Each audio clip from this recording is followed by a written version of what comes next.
నమస్కారం అండి, బాగున్నారా? నమస్తే అండి. ఓకే, కేంద్రంలో బీజేపీ పరిపాలన ఎలా ఉందండి? కేంద్రంలో బీజేపీ పరిపాలన అయితే ఇప్పటికైతే చాలా బాగుంది. ఇక ముందు కూడా ఈ ఎలక్షన్ లో కూడా బీజేపీ రావాలి, మోడీ ప్రధానమంత్రి ఉండాలండి. ఎందుకంటే మోడీ చేసిన అభివృద్ధి పనులు ఇప్పటి వరకు ఏ ప్రధాని చేయలేడు. ప్లస్ దేశం కోసం, ధర్మం కోసం మోడీ చేస్తున్న సంక్షేమాలు, ప్లస్ మన భారతదేశం విశ్వగురుగా ఉండాలంటే ఖచ్చితంగా మోడీ ఉంటేనే అవుతుంది.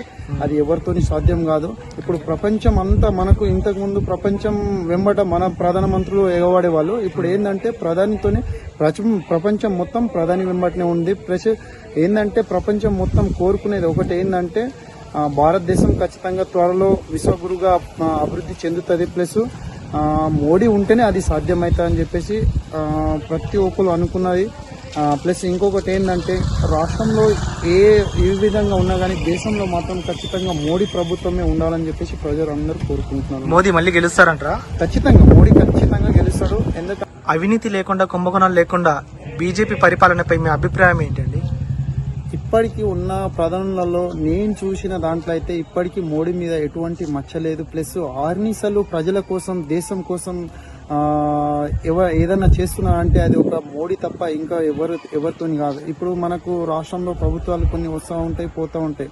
కాకపోతే ఏ ప్రభుత్వం వచ్చినా గానీ మోడీ ఇచ్చిన నిధులతోనే నడుస్తున్నాయి ఇక్కడ పథకాలు అన్ని. కానీ వాళ్ళు మోడీ ఇచ్చిన పథకాలతోని వీళ్ళు ఏం చేస్తారంటే దాని మీద వాళ్ళ ఇది వేసుకును, ఏదో చెప్పుకోను, వచ్చిన దాంట్లోనూ ఒక 5%, 2% పెంచేసి ఇది మేము ఇస్తున్నాం అట్లా ఇట్లా అని చెప్పుకున్నాడు తప్ప ఏం లేదు. ప్రతి ఒక్కటి మోడీ చేస్తున్నారండి.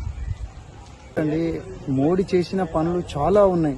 ఎందుకంటే మనం ఇంతకు ముందు ఏ అమెరికానో ఎవరు శాటిలైట్లను చంద్రమండలానికో దేనికో పంపంగా చూసాము. ఆ దేశాలు ఇట్లా అట్లా అని చెప్పేసి ఇప్పుడు అలాంటిది మనము ఎవ్వరు కాలు పెట్టని సౌత్ పోల్ మీద మనం కాలు పెట్టి మన జెండా పాతి వచ్చేసాం. అది మోడీ వల్లనే సాధ్యమైంది. ఇక్కడే కాదు, చంద్రమండలం నుంచి సూర్యమండలం వరకు ఏదైనా అభివృద్ధి అంటే ఆ మోడీతోనే సాధ్యం. ప్లస్ పిల్లల భవిష్యత్తు బాగుండాలి, పిల్లలకు మన దేశం డెవలప్ కావాలి, మంచి జరగాలంటే ఖచ్చితంగా మోడీ ఉంటేనే జరుగుతుంది. అది కూడా ఎందుకంటే అవినీతి మచ్చ లేకుండా ఉన్నాడు కాబట్టి ఖచ్చితంగా తను ఉంటేనే సాధ్యమవుతుంది. ఇప్పుడు ఇక్కడ కామెడీ విషయానికి వస్తే ఇక్కడ రమణారెడ్డి బీజేపీ తరఫున ఇప్పుడు ఎమ్మెల్యేలా గెలవడం జరిగింది, ఇద్దరు సీఎంల పైన.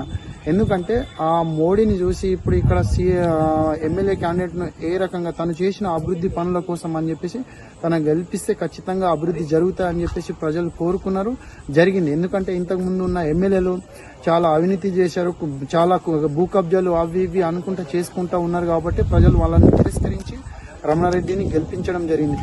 ఇప్పుడు ఇక్కడ ఉన్న కాంగ్రెస్ ప్రభుత్వం చాలా పథకాలు ఫ్రీ ఫ్రీ ఫ్రీ అనుకుంటూ పెట్టింది. ఇప్పటికి ఏ ఒక్క పథకాలు ప్రజలకి అందడం లేదు. ఒకటి బస్ ఫ్రీ అని చెప్పేసి దాంట్లో నడుస్తుంది, కానీ అది కూడా ప్రతిరోజు గొడవలు అది ఇది మహిళలు కొట్టుకోవడం తప్ప దేనికి ఏం లేదు. ఇప్పటికి వాళ్ళు పెట్టిన ఫ్రీ సంక్షేమాలు ఏ ఒక్కటి ప్రజలకు అందడం లేదు. ఇప్పటికీ రేవంత్ రెడ్డి అంటా ఉన్నారు కేంద్ర ప్రభుత్వం గాడిది గుడ్డు ఇచ్చిందా అని చెప్పేసి చెప్తా ఉన్నారు రేవంత్ రెడ్డి సీఎం గారు. సీఎం ఇచ్చిన హామీలు ఎన్నో ఉన్నాయి, వాళ్ళు చేసిన పనులు అట్లా ఇట్లా అనుకుంటా మాట్లాడుతారు. కానీ ఇప్పటికీ ఏ ఒక్కటి అభివృద్ధి లేదు, ఏ ఒక్క సంక్షేమం ప్రజలకు అందడం లేదండి.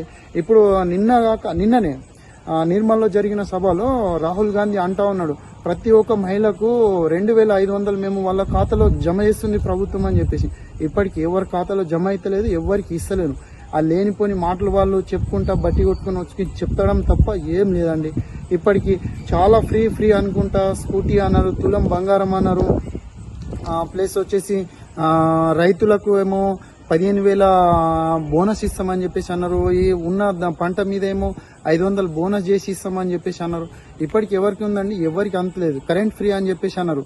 ఎవరికన్నా కరెంట్ ఫ్రీ కొందరికి ఒక 10 మందిలో ఒక 5గురికి వస్తుందంటే అందులో కూడా ఎవరికన్నా ఒక్క యూనిట్ పెరిగిపోయినా డబల్ త్రిబుల్ బిల్ వస్తుంది.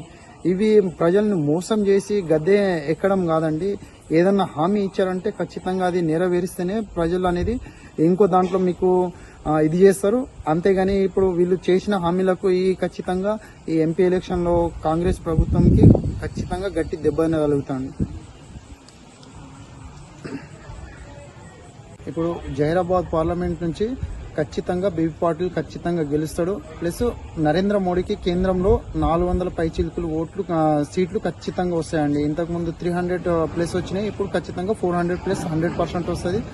బీజేపీ కేంద్రంలో ప్రభుత్వం ఏర్పాటు చేస్తుంది. జై బీజేపీ.